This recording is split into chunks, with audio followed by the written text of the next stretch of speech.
Аз е чест и радост да посрещам графа и жената на годината, Поли Генова. Здравейте, добре дошли. Доживяхме да ви видим и двамата в дуетна песен.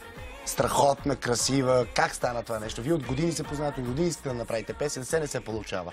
Ти е хубаво, че отговори без тях. Всъщност да, благодаря за риторичния въпрос. Следващия въпрос. Следващия въпрос е как стана всичко. Разказвайте. Мъдрим го отдавна този проект, това е истината. И лятото най-накрая решихме, че трябва да се случи, наистина. И благодарение на лейбълите Monte Music и Bon Bon Music, от които сме ние двамата, най-накрая сериозно застанахме и започнахме да работим над парчета, което трябваше да излезе септември, октомври и най-накрая всъщност излезе кога? Декември. Слуховете вече не са слухове, са истини. Абсолютно. Но разбирам, че така при доста екстремни обстоятелства сте заснели клипа. Сериозни екстремни обстоятелства. Код жълто, първо. И второ... Студ на кутийки. Не човешки. Екипа беше с цепки на очите. В смисъл, това се виждаше от всички. Благодарим за търпението, което изживяха заради нас. Супер луна. Може да видите също така в видеото. Въобще много... Колко студено беше? Доста студено беше, много силен вятър. Много благодариме на, да си кажа аз, на Васил Стефанов, режисьора, на оператора Жоро Марков и на стилиста Сергей Йорданов. И на целия екип, който работи. Целият екип. Нас ни спасяваха единствено тези очила, VR очила. Иначе дрехите са доста така оскъдни. И... Колко време отне, за да го заснемете цялата? 2 дни. 2 дни по 12 часа снимки. На тия условия? Да. После кой колко време прекара с висока температура, пиейки антибиотици? Ние имахме много добра форма. Веднага заминахме за Малта на топло. Не успяхме да се разболеме. Просто когато изкуството е готино, нещата се случват безпроблемно. Текст, музика, аранжимент ти ли? Да. Това ли е? Да. А кой избра мястото? Режисьора? Режисьора, да. Всъщност, нека да споделя, че ми се изпълни една детска мечта. Като бях тинейджър, си мечтаях да снимам на Камен бряг с хеликоптер, защото тогава нямаше дронове. Тъй като беше ужасно скъпо да наемеш хеликоптер за видеоклип.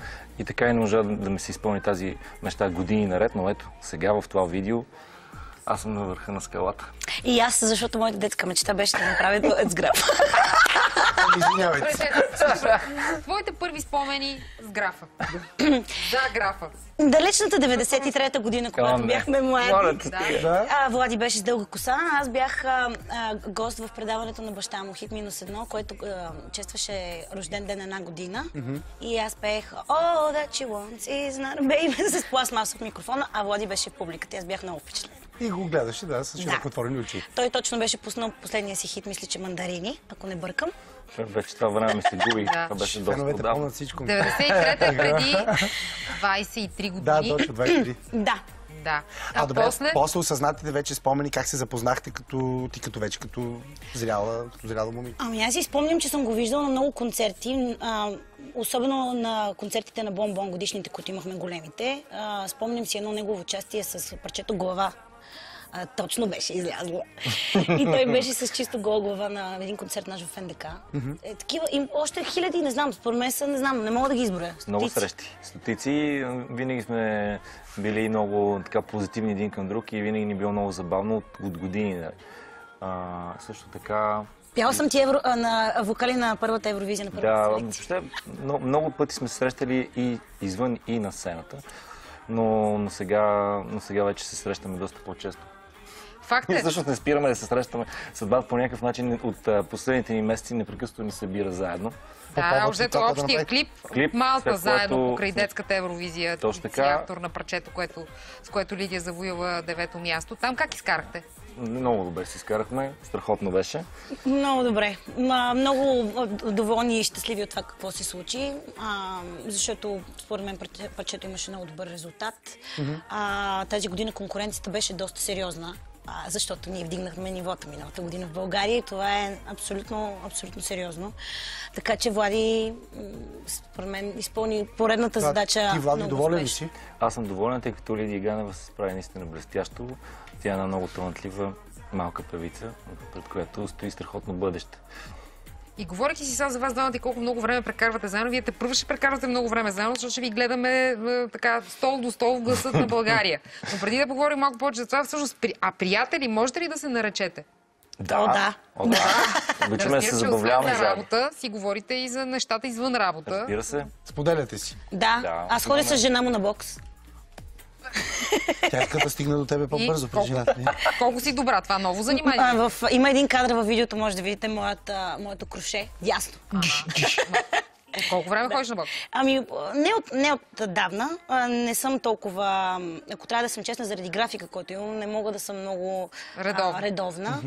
Даже в момента си търсим треньор, Влади, между другото нямаме треньор с Мария, трябва да измислим. Ще ви намеря. Аз също тренирам бокс, но сега в момента търсим треньор по бокс, абсолютен професионалист за Поли Генова и Мария... Ампова, да. В момента съм се концентрирал върху друг вид тренировки, бокса малко е на страна. Какво тренираш ти? Кондиционни тренировки. За издръжливост, тъй като ми предстои, не знаете, голям концерт на 6 април до година. Какви са ти? Я кажи, какви са ти тренировки? Главно със собственото си тяло и тегло, правиш упражнения, всъщност естествения начин на трениране. А колко често тренираш в графика? 3 пъти седмица. 3 пъти седмица? Ама отказали си добре. Мисля, че да. Той днеска имал, сега преди малко бил на пътечката. Ти ставаш сутрин и тичаш в залата? Да, и други неща правя в залата. И с други упражнения, освен тичане. Добре, кажете сега, общо вчера приключиха кастингите на тъмно за гласът на България. Казват ли ви по нещичко за кандидатите? Знаем, че вие не участвате на този етап. Много е оскъдно положението. Успяваме да отмъкнем слухове, които се разнасят от редакторите, от продуцентите на шоуто. Много обещаващи неща. Тоест големи изненади ви очакват. Да, и то в положителен смисъл. Казаха, току-що срещнах един от редакторите долу, преди да се кача в телевизията. Казаха, че има сериозни кандидати и много ярки, интересни деца, които да чуем. Нямаме търпение. Новото ще бъдат дуетите. Нали, за първи път ще бъдат допускани дуети. Добре, вие двамата, като сте приятели сега и ще бъдете все пак конкуренция в този смисъл, нали? Трябва всеки да вземе най-доброто за себе си в отбора му. Ще се разбирате ли предварително? Как ще стават нещата? Иначе ние в това шоу приятелството ни ще спре до един. Ще секне. Да, бе, да. Някъде там. Мисля, че наистина в крайна сметка идеята на шоуто е треньорите да вземат най-доброто. Ще има битки. Почвам аз да връщам се в бокс. Ще видиш ти. Събирате ли се вече с останалите двама от журито, Камелия и Иван Лечев? Един път се видяхме на пробите, които трябваше да направим. Обно сме се разбрали да направим една вечеря заедно. Не само една. Мисля, че няма да минем само. Мисля така да стартираме. Да. На първата вечеря съвсем скоро предстои. Нямам търпение да започна шоуто наистина, защото това ще е наистина много хубав сезон. Усещам го. Има винаги едно съмнение, което съпровожда музикалните формати по принцип и това е какво се случва с тези хора след това. И общо какво може и какво не може да даде едно такова шоу на един човек, който иска да прави кариера в музиката. Общо вашето мнение по този въпрос какво е? Напоследък се вижда разгръщане на пазара след края на форматите. Смятам, че след Гласа на България 4-ти сезон ще има резултати в това отношение, ще има наистина звезди, които ще продължат и след формата. Да, Поли? И двамата сме доказателство, че когато за теб седи много добър екип и работиш наистина усилено, знаеш в каква посока отиваш, нещата се случват. Аз съм абсолютно сигурна, че гласовете и въобще артистите, които ще излязат след формата, ще имат подкрепа. Но винаги има една опасност за младите таланти, за младите деца, и за младите хора, които участват, да не се объркат нещо покрай тази работа. Тоест, нали, че всичко е звездно, че всичко е шоу-програма. Екипа и хората, които седят за теб, наистина са много важни. Сега е момента да кажа честит рожден ден на Бонбон. Днес ставаме на 21. Айде, честит рожден ден. Честит на цяло поколение Бонбони.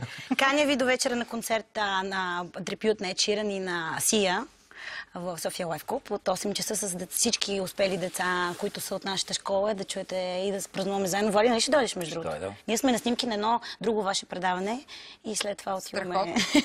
Аз ви казах, че на нашата програма... Вие сте в ефира на BTV. Вие да се разделяте двамата. Добре, жена на годината си ти вече, между другото, след всички други неща, които свърши тази година. Това как ти се отразява? Малко те видях как се движиш там в коридора, по-особено. Къде си ме видял? Кой коридор? На BTV като Важно ли е за теб? Ето, 10 пита.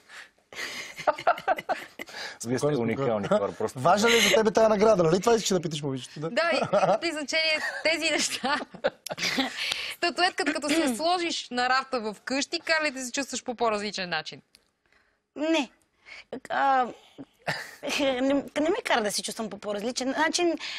Признанието, когато нещо такова се случи, е наистина хубаво и те кара да повярваш в себе си. Аз съм от типа хора, които непрекъснато се съмняват. Добре ли са се справили? Защото съм много самокритична. Така съм възпитана и по този начин винаги имам едно съмнение. Можеше още по-добре. Тоест, такъв тип награди по-скоро ти помагат така за твоята самоувереност, нали? Да, това е. За моята вътрешна вяра. Аз имам колеги, деца взимали престижни театрални награди и си затискат зелето с тех. Само това искам да ти кажа. Докъде са го докарали хората. Ти си добре, значи. Жена на годината. Искам да вметна, може ли тук нещо? Знам, че е извън нещата, но вие поканите тази вечер на 21 години бомбон, нали? Всички да отидат. Тези, които няма да бъдат там, обаче аз ги кана в Ямбол. Ма чакай малко. Чакай малко. В Ямбол да гледат театър. Ще играем театър в Ямбол. Сега днес. Чакай малко, бе, Сашо. Не мога те. Още Поли и графа са ни на гости. Да, представи. Чудесно. Това са слухове, това не сме ние. Това са слухове. А ти, граф Чиничи, какво става с тебе? Готви се за концерта, каза. Разбрахме, че член на твоето семейство вече има свое семейство.